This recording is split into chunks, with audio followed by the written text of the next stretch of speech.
اب میں حضرت مولانا سجاد علیہ رحمہ کی جو سب سے یعنی آخری اور زندہ جاوید تحریک، جس کو وہ اپنا نصب العین قرار دیتے تھے، اور جمعیت علماء کے قیام کے پیچھے بھی ان کی غرض یہی تھی کہ امارت شریعہ کا قیام ہو،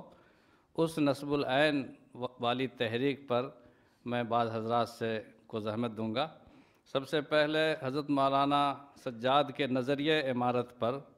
حضرت مولانا مفتی اشرف عباس صاحب قاسمی استاذ دارالعلوم دیوبند کو زحمت دیتا ہوں کہ تشریف لائیں اور آپ کے نظریہ امارت پر روشنی ڈالیں۔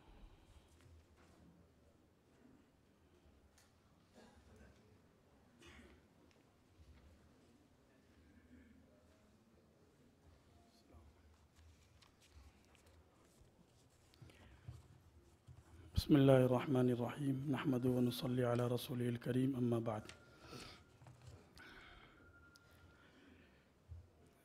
حضرت مولانا ابو المحاسن محمد سجاد رحمۃ اللہ علیہ کو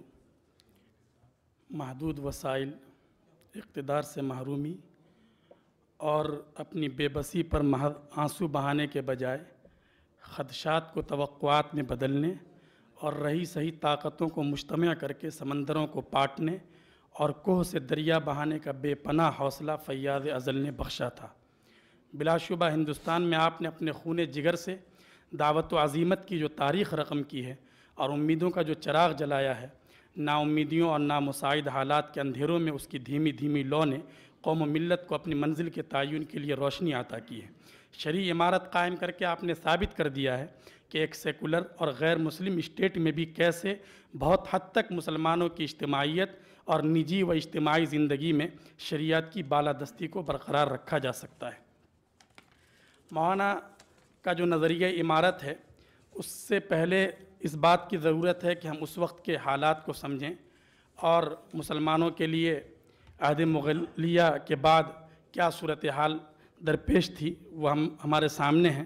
ظاہر ہے کہ اس وقت کی صورتحال میں یہی ایک راہ بچی تھی کہ مسلمان اس سلسلے میں خود پہل کریں اور اپنی اجتماعیت کا ثبوت دیتے ہوئے کسی امیر کے ماتحت منظم طور پر شرعی زندگی گزاریں۔ اس ضرورت کا احساس یوں تو بہت سے علماء کو تھا، تاہم اس کے لیے پہل اور خشت اول کی سعادت حضرت مولانا ابو المحاسن سجاد صاحب کا مقدر تھی۔ مولانا فقیہ النفس عالم تھے، اسلام کے سیاسی اور اجتماعی قوانین پر گہری نظر رکھتے تھے۔ وہ کسی اسلامی ملک پر کفار کے تسلط کو نہایت تشویش کی نظر سے دیکھتے تھے۔ ان کا خیال تھا کہ کفر کے اس بے پناہ غلبہ اور اثرات کو جس قدر کم کیا جا سکے کم کرنا چاہیے۔ جن چیزوں میں حکومت مسلطہ مداخلت نہیں کرتی اور جو چیزیں اس کے دائرہ اقتدار سے باہر ہیں، ان میں اپنا مکمل شرعی نظام قائم کیا جائے۔ وہ چاہتے تھے کہ زکوٰۃ اور عشر کا صحیح انتظام ہو اور مسلمانوں کے صدقات و خیرات صحیح مصارف پر خرچ ہو سکیں۔ ظاہر ہے کہ ان کی یہ ایک شرعی خواہش تھی، اور 1857 کے اس انقلاب کے بعد جو ہندوستان میں ظہور پذیر ہوا تھا،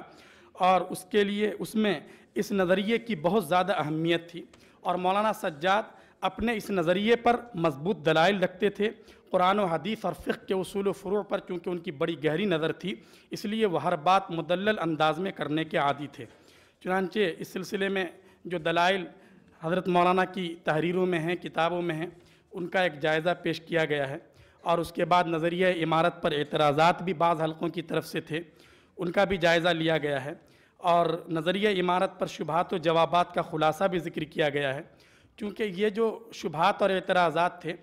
بعض تو دنیا دار طبقے کی طرف سے تھے، لیکن بعض علماء کی طرف سے، یعنی ان میں بڑے محقق اور اکابر علماء تھے، ان کی طرف سے بھی تھے، اور جن میں بہت سے اکابر کے نام ہمارے سامنے ہیں۔ خود حضرت مولانا عبدالباری فرنگی محلی رحمۃ اللہ علیہ کے ذہن میں بھی بہت سے شبہات تھے۔